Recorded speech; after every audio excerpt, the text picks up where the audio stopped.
황제에게 상소한 미결수 신분으로 로마에 입성한 바울은 당시의 관례에 따라서 황제의 근위대장에게 인계되었습니다.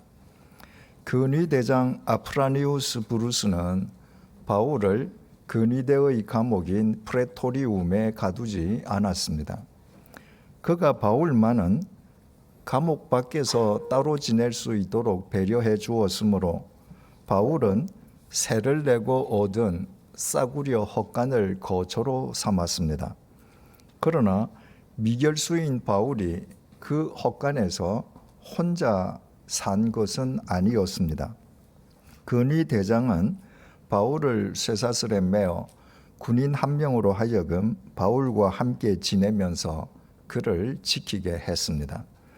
당시 감옥 밖에 머무는 미결수의 경우에 미결수의 한쪽 손목과 그 미결수를 지키는 군인의 한쪽 손목을 쇠사슬로 연결해 두었던 것으로 전해지고 있습니다. 어떤 경우에도 미결수가 도망치지 못하게 하기 위함이었습니다. 본문 17절 상반절을 보시겠습니다.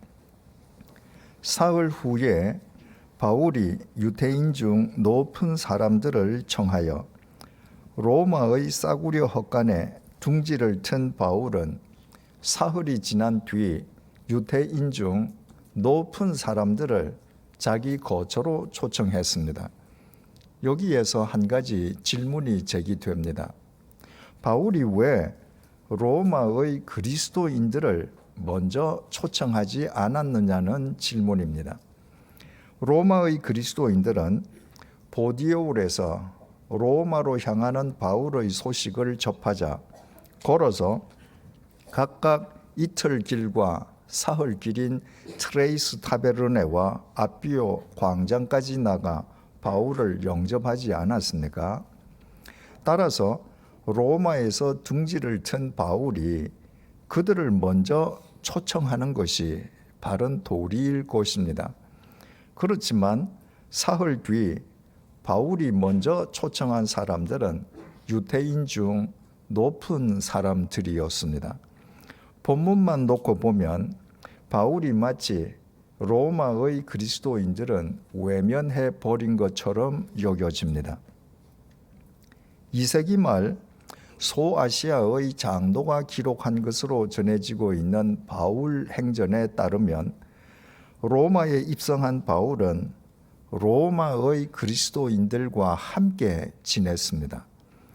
바울에게 로마는 초행길이었습니다. 더욱이 로마는 지중해 세계에서 가장 거대한 도시였습니다. 그 거대한 도시에서 바울이 어떻게 알고 싸구려 헛간을 거처로 얻을 수 있었겠습니까?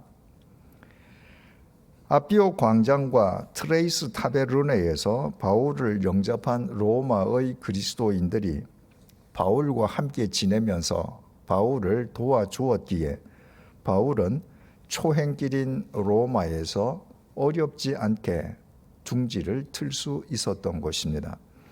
바울이 로마의 그리스도인들과 그렇게 사흘을 지낸 뒤에야 로마에 살고 있는 유대인 중 높은 사람들을 자신의 거처로 초청한 것이었습니다. 유대인 중 높은 사람들이라면 로마의 고위 인사들을 연상하기가 쉽습니다. 하지만 2000년 전에 로마에 거주하던 유대인 대부분은 하층 노동자들로 대부분 빈민들이었습니다. 간혹 노동자 계급에서 벗어난 장사꾼, 교사, 광대, 시인이 있기는 했지만 그 수는 극소수에 지나지 않았습니다. 따라서 바울이 초청한 유대인 중 높은 사람들은 사회적으로 출세한 저명 인사들이 아니라 로마의 유대교 공동체 내에서 영향력을 지니고 있는 어른들을 의미했습니다.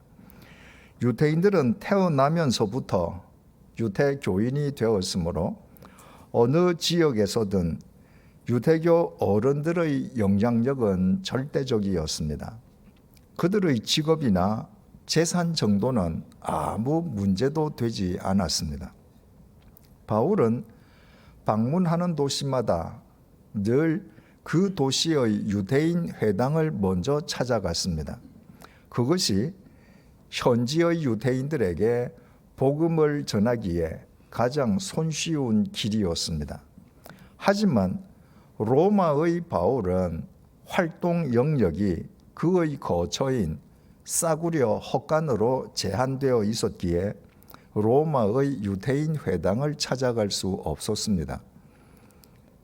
그래서 로마의 유대인들에게 절대적인 영향을 미치는 유대교 어른들을 자신의 거처로 초청한 것이었습니다. 본문 17절 하반절에서 19절의 증언입니다. 그들이 모인 후에 이르되 여러분 형제들아 내가 이스라엘 백성이나 우리 조상의 관습을 배척한 일이 없는데 예루살렘에서 로마인의 손에 죄수로 내준 바 되었으니 로마인은 나를 신문하여 죽일 죄목이 없으므로 석방하려 하였으나 유대인들이 반대하기로 내가 마지못하여 가이사에게 상소함이요 내 민족을 고발하려는 것이 아니니라. 예루살렘의 대제사장 무리는 바울을 배교자로 간주해서 집요하게 죽이려고 했습니다. 그들은 2년의 시차를 두고 유대 총독 벨릭스와 베스도에게 2번이나 거짓 모함으로 바울을 고발했습니다. 특히 대제사장 무리의 묵인하에 유대인 40여 명이 바울을 죽이려는 암살단을 조직하기도 했습니다. 그로 인해 죄 없는 바울은 로마 시민의 자격으로 황제에게 상소하여야 했습니다. 그 사실을 알고 있는 예루살렘 대제사장 무리가 황제에게 상소한 바울이 예루살렘에 이르기 전에 로마의 유대교 공동체에 바울을 모함하는 편지를 보냈을 수 있었습니다. 그래서 바울은 로마의 유대교 어른들이 오해하지 않도록 절제된 표현으로 자신이 왜 황제에게 상소했는지 그 까닭을 밝히면서 동족을 고발하기 위함이 아니었음을 강조했습니다. 20절을 보시겠습니다. 이러므로 너희를 보고 함께 이야기하려고 청하였으니 이스라엘의 소망으로 말미암아 내가 이 쇠사슬에 매인 바 되었노라. 바울은 계속해서 자신이 왜 쇠사슬에 매어 있는지에 대해서도 해명했습니다. 로마 법을 어긴 죄수기 때문이 아니라 이스라엘의 소망으로 인함이라고 해명한 것입니다. 이스라엘 백성이 오래도록 대망해온 메시아에 대한 소망, 바로 그 소망 때문이라는 것이었습니다. 21절의 증언입니다.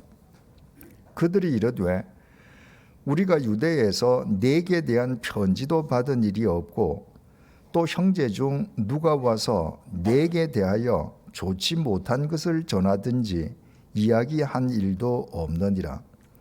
바울의 해명을 들은 로마의 유대교 어른들은 바울과 관련해서 예루살렘으로부터 편지를 받은 적도 없고 누가 와서 바울에 대해 험담한 사람도 없었다고 말했습니다.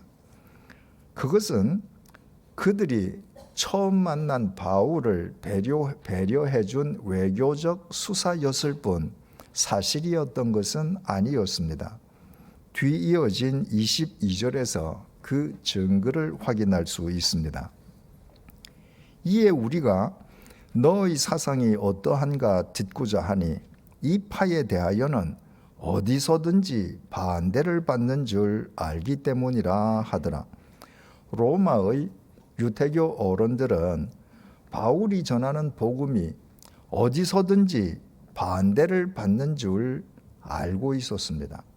다시 말해 그들은 복음이 유대교의 총 본산지인 예루살렘에서도 배척당하고 있음을 이미 알고 있었습니다. 예루살렘의 대제사장 무리로부터 어떤 형태로든 바울을 부정하는 공지가 있었음을 반영해주는 대목입니다. 그러나 로마의 유대교 어른들은 로마에 나타난 바울을 무작정 배척하지 않았습니다. 그들은 우선 바울이 전하는 복음을 들어보려고 했습니다. 그 내용에 대해서는 다음 시간에 살펴보기로 하겠습니다. 이 시간에 우리가 주목하고자 하는 것은 이스라엘의 소망으로 말미암아 내가 이 쇠사슬에 매인 바 되었노라는 바울의 증언입니다. 바울만 메시아에 대한 소망을 지니고 있었던 것은 아닙니다. 무릇 유대인이라면 하나님께서 구약 성경을 통해 약속하신 메시아를 소망하지 않는 사람이 없었습니다. 그렇다고 메시아를 소망하는 유대인들이 모두 바울처럼 쇠사슬에 매어 사는 것은 아니었습니다. 유독 바울만 쇠사슬에 매어 있습니다. 그것도 메시아를 소망하는 유대인들의 고발로 메시아를 소망하는 바울이 쇠사슬에 매인 삶을 살아야 했습니다. 거기에는 까닭이 있었습니다. 수백 년 동안 강대국의 침략과 지배에 시달려 온 유대인들이 소망하던 메시아는 그들을 로마 제국의 압제에서 해방시켜 경제적인 번영을 안겨다 줄 정치적인 메시아였습니다. 그 메시아는 지상에 강림하는 하나님이시므로 인간에게 고난을 당하거나 죽임 당하는 것은 상상할 수도 없는 일이었습니다. 당연히 부활의 메시아도 존재할 수 없었습니다. 죽지 않는 메시아인데 어떻게 죽지 않는 메시아가 부활할 수 있겠습니까? 한마디로 유대인들이 소망하던 메시아는 로마의 황제를 압도하는 백마 타고 오는 불사조여야 했습니다. 하지만 그리스도인들은 나사렛 출신의 빈민 예수, 정치적 독립이나 경제적 번영과는 아무 상관도 없는 예수, 무기력하게 십자가에 못 박혀 죽은 예수가 메시아라고 주장했습니다. 그것도 모자라서 죽은 예수가 3일 만에 죽음을 깨뜨리고 다시 살아났다는 것입니다. 그것은 유대인들이 소망하는 메시아에 대한 모독이었습니다. 그런 예수를 메시아라고 주장하는 인간은 반드시 제거해야 할 유대인 공동의 적이었습니다. 메시아를 모독하고 백성을 미혹하는 사기꾼에 지나지 않았기 때문입니다. 바울과 유대인들은 동일하게 메시아에 대한 소망을 지니고 있었지만 그들이 소망한 메시아는 이처럼 판이하게 달랐습니다. 바울에게 메시아는 정치적인 독립과 경제적인 번영만 안겨주는 단지 육체의 고깃덩어리를 위한 메시아일 수 없었습니다. 바울에게 메시아는 죄와 죽음의 형벌에서 자신을 구원해 주시는 영원한 생명의 메시아여야 했습니다. 그런 의미에서 자신의 죄값을 대신 치러주시기 위해 십자가의 제물로 죽임 당하셨다가 3일 만에 죽음을 깨뜨리고 다시 살아나신 나사렛 예수만 진정한 메시아일 수 있었고 삶의 목적이자 소망이 되실 수 있었습니다. 그리고 그 소망의 결과로 바울은 밤낮 쇠사슬에 매인 삶을 살아야만 했습니다. 이때 바울의 거처는 로마의 싸구려 헛간이라고 했습니다. 당시 로마 시내의 가옥에는 구조상 헛간이 없었습니다. 헛간은 로마 변두리 가난한 사람들의 동네에만 있었습니다. 그 가난한 동네 싸구려 헛간으로 바울의 초청을 받은 로마의 유대교 어른들 역시 대부분 가난한 하층민들이었습니다. 바울은 그들을 향해 내가 메시아이신 예수를 믿었더니 이렇게 성공하고 출세했다고 증언한 것이 아니었습니다. 바울은 예수 그리스도에 대한 소망 때문에 나는 이렇게 쇠사슬에 매어 산다고 당당하게 증언했습니다. 로마 변두리 가난한 동네의 싸구려 헛간에서 로마의 가난한 유대교 어른들을 향한 가난한 바울의 증언은 오늘날을 살아가는 우리의 심령에 큰 울림을 던져주고 있습니다. 사람은 무엇이든 소망하는 것에 매어 살기 마련입니다.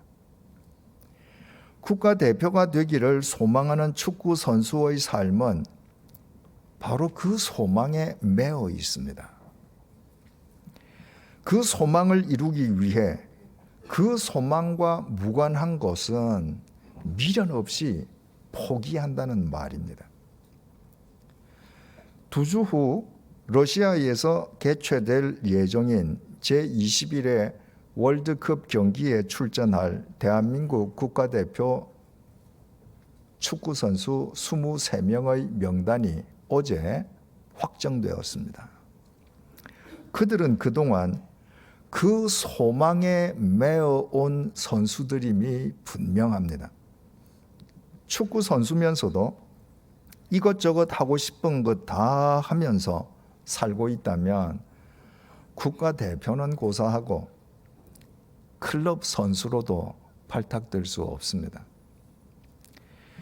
바울의 삶의 목적이자 소망은 오직 예수 그리스도, 영원한 생명과 구원을 주신 십자가의 예수 그리스도 한 분뿐이었습니다.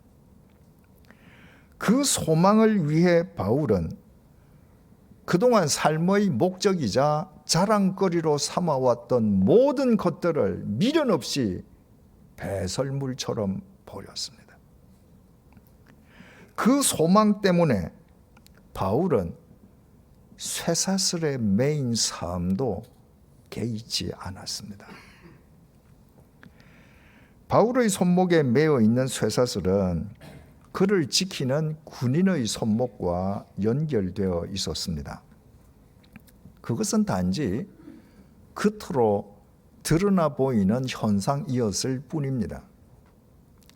당시 바울은 세상에서 얼마든지 출세할 수 있는 역량과 여건을 지니고 있었던 사람입니다. 그렇지만 바울은 로마 변두리의 싸구려 헛간에서 쇠사슬에 매인 인생 말년을 자발적으로 선택했습니다. 예수 그리스도에 대한 소망에 매어 있었기 때문입니다. 그런 의미에서 바울의 손목에 매인 쇠사슬은 실은 예수 그리스도에게 매어 있는 쇠사슬이었습니다.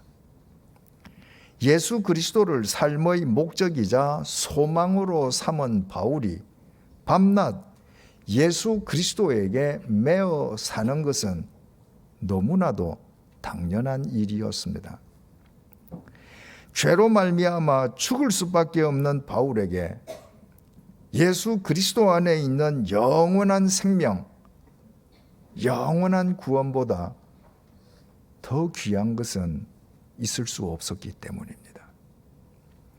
주님께서 그 바울을 당신의 마음과 정성을 다하여 당신의 영원한 히페레테스와 마르티스로 영원히 심어주신 것 역시 사필 귀정이었습니다.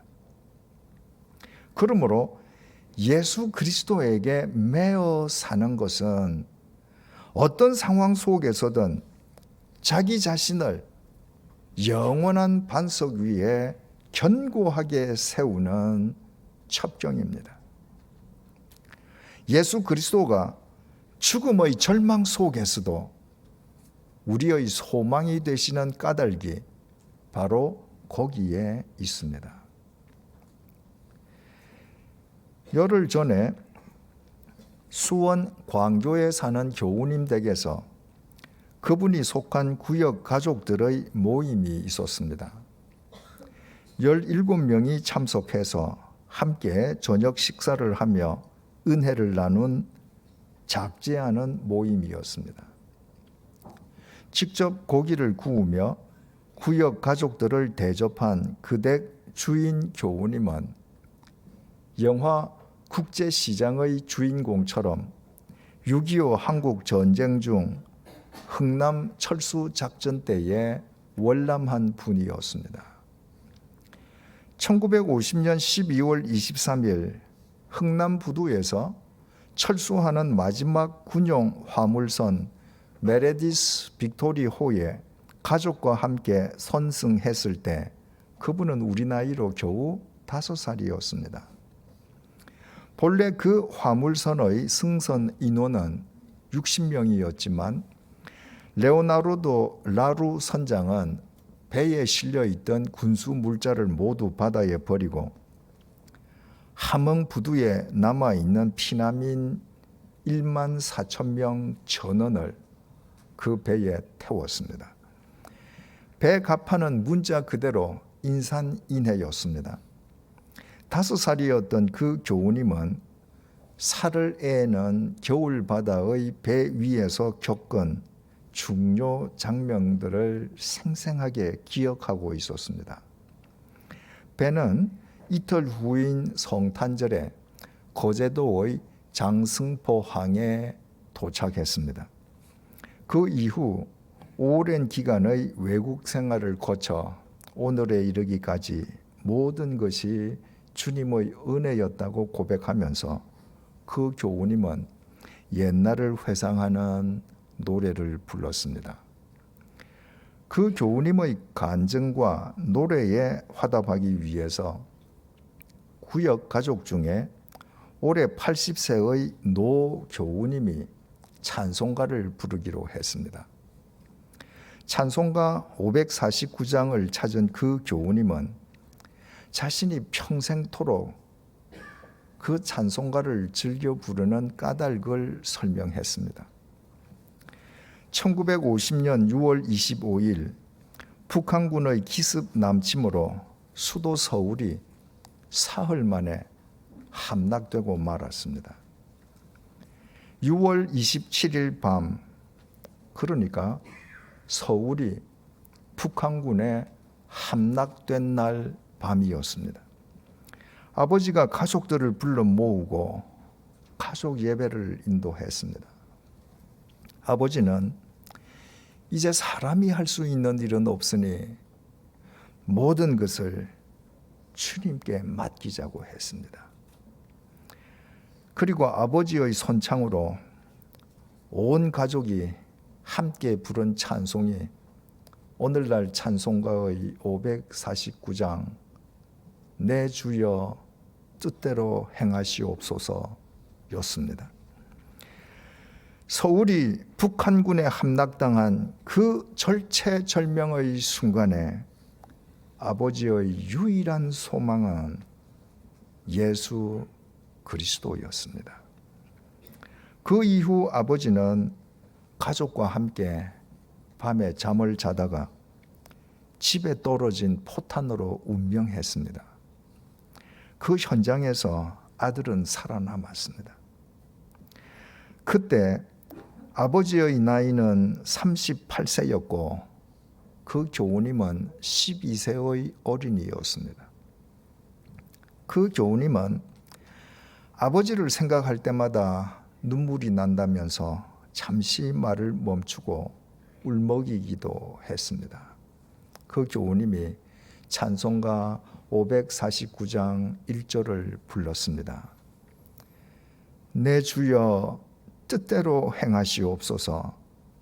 온 몸과 영혼을 다 주께 드리니 이 세상 고락간 주 인도하시고 날 주관하셔서 뜻대로 하소서. 2절 3절은 그곳에 모인 구역 가족들이 모두 한 목소리로 다 함께 불렀습니다. 그 교우님은 80년 인생을 살아오는 동안에 때로 당신의 삶이 정상 궤도에서 벗어나려 할 때도 있었지만 1950년 6월 27일 밤 내 주여 뜻대로 행하시옵소서를 부르시던 아버지를 생각하면 언제나 주님을 향해 돌아설 수 있었다고 말했습니다. 그분은 그 아버지의 아들인 것을 감사하고 또 자랑스러워했습니다. 인생 말년에 접어든 80세의 아들이 68년 전에 세상을 떠난 38세의 청년 아버지를 그리워하고 있습니다. 그 아버지는 아들에게 세상의 부귀 영화를 물려주지 못했습니다. 오히려 38세의 젊은 나이로 포탄에 맞아 하룻밤 사이에 세상을 떠난 아버지는 12세밖에 되지 않는 어린 아들에게 가난을 유산으로 물려주었을 따름입니다.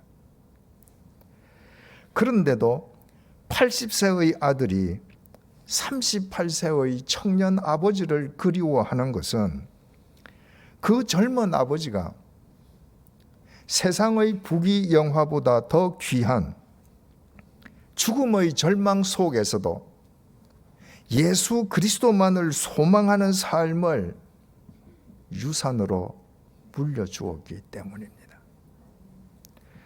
그래서 그분은 80년 인생을 살아오면서 때로 삶이 흔들릴 때도 있었지만 1950년 6월 27일 밤 죽음의 절망 속에서 소망의 예수 그리스도를 찬송하던 아버지를 생각하며 평생 주님과 동행할 수 있었습니다. 아버지로부터 예수 그리스도만 소망하는 삶을 유산으로 받은 아들이 소망의 대상이신 예수 그리스도에게 평생 매인 삶을 산 덕분이었습니다. 38세의 청년 아버지가 세상을 떠나면서 12살 된 어린 아들의 손목에 예수 그리스도에게 매어 사는 쇠사슬을 매어 준 것입니다. 소망의 힘은 소망하는 사람을 소망의 대상에 매어 두는 데에 있습니다. 그래서 소망해서는 안 될 것을 소망하는 사람은 결국 패가망신하기 마련입니다. 코끝에서 호흡이 멎는 순간 고작 한 줌의 흙으로 사라져버릴 우리의 소망이 유한한 이 세상의 것일 수는 없습니다. 이 세상에 속한 것은 그 무엇도 우리에게 영원한 구원과 영원한 생명을 안겨줄 수 없습니다.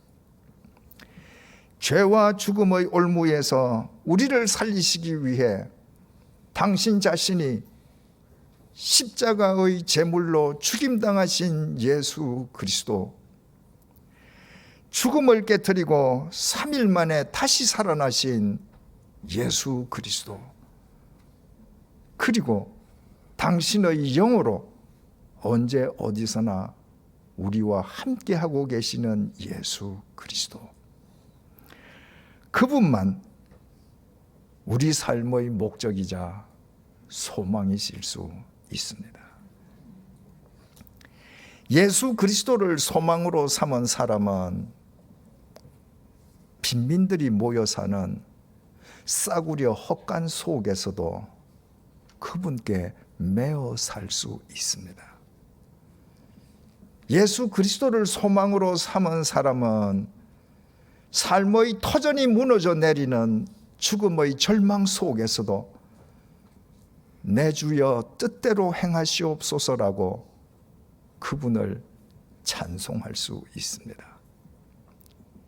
예수 그리스도를 소망으로 삼은 부모의 자식은 부모보다 더 오랜 인생을 살고서도 부모를 그리워하면서 부모가 평소 부르던 찬송가를 그들의 애창곡으로 부르게 될 것입니다. 예수 그리스도께서 당신을 삶의 소망으로 삼은 사람을 당신의 마음과 정성을 다하여 영원히 심어주시기 때문일 것이면 두말할 나위가 없습니다.